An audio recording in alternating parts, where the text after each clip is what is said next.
మా world YouTube ఛానల్కు స్వాగతం. టూరిజం, హెల్త్, చరిత్ర, మన వంటకాలు, విజ్ఞానం, దేవాలయాలు అన్నింటికీ ఒకే వేదిక. అటుకుల ప్రయోజనాలను గురించి తెలిస్తే ఈ రోజు నుంచే మీరు అటుకులను తినటం మొదలు పెడతారు.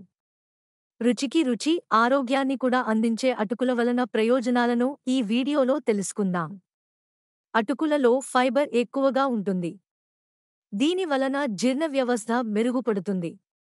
మలబద్ధకం నివారించబడుతుంది. ఈ ఫైబర్ రక్తంలోని చక్కెర స్థాయిలను నియంత్రించటంలో, గుండె జబ్బులను తగ్గించటంలో సహాయపడుతుంది.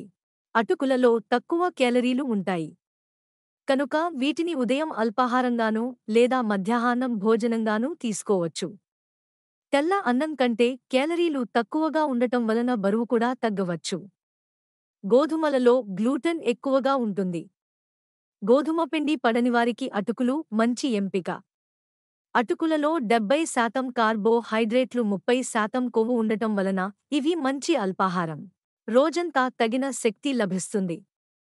కాబట్టి ఉదయం అల్పాహారంగానూ, సాయంత్రం చిరుతిండిగానూ తినవచ్చు. జీర్ణ వ్యవస్థ చక్కగా ఉంటుంది. పొట్ట ఉబ్బరం ఉండదు. అటుకులలో ప్రోబయోటిక్ లక్షణాలు ఉన్నాయి. ప్రేగులు ఆరోగ్యంగా ఉంటాయి. ప్రేగులలో ప్రోటీన్లు, కార్బోహైడ్రేట్ల జీవక్రియ ఫలితంగా ఏర్పడే మంచి బ్యాక్టీరియాను నిలుపుకుంటుంది. తెల్లబియ్యంతో వండిన అన్నం వలన రక్తంలో చక్కెర శాతం త్వరగా పెరుగుతుంది. అటుకులలో ఉన్న ఫైబర్ కారణంగా రక్తంలో చక్కెర నెమ్మదిగా విడుదల అవుతుంది.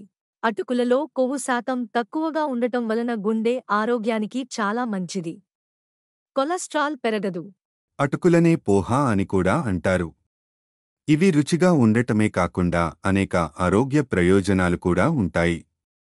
పోషక విలువలు ఉంటాయి. శరీరంలో ఐరన్ తక్కువగా ఉన్నవారికి అటుకులు మంచి ఆహారం. అటుకులను తరచుగా తినటం వలన ఎర్రరక్త కణాలు పెరిగి రక్తం పడుతుంది. అలసట, బలహీనతలు ఉండవు. అటుకులు, నిమ్మరసంతో పులిహోర, అటుకుల ఉప్మా చేసుకోవచ్చు. వీటిలో వేయించిన పల్లీలు కొద్దిగా కలిపితే ఇంకా రుచి పెరుగుతుంది. అటుకుల ఉప్మా అయితే కేవలం 10 నిమిషాలలో తయారవుతుంది. ఇందులో వేసే నిమ్మరసం, పల్లీల వలన ఇంకా రుచి పెరుగుతుంది. అటుకులతో ఇంకా పాయసం, ఎండు కొబ్బరి తురుము, బెల్లం తురుము, నువ్వులు కలిపి లడ్డూలు కూడా చేసుకోవచ్చు. అటుకులతో చేసే దద్దోజనం చాలా రుచిగా ఉంటుంది. అటుకులతో వంటకాలు చాలా త్వరగా తయారవుతాయి.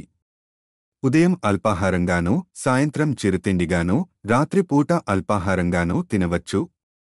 అటుకులతో తయారు చేసే వంటకాలు మా తరువాత వీడియోలలో చూడండి. ఈ వీడియోను చూసినందుకు ధన్యవాదాలు.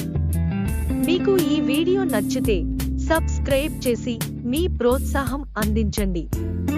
సబ్స్క్రైబ్ చేసిన తరువాత పక్కన ఉన్న బెల్ ఐకాన్ నొక్కితే మేము చేసే వీడియోలు మీకు వస్తాయి.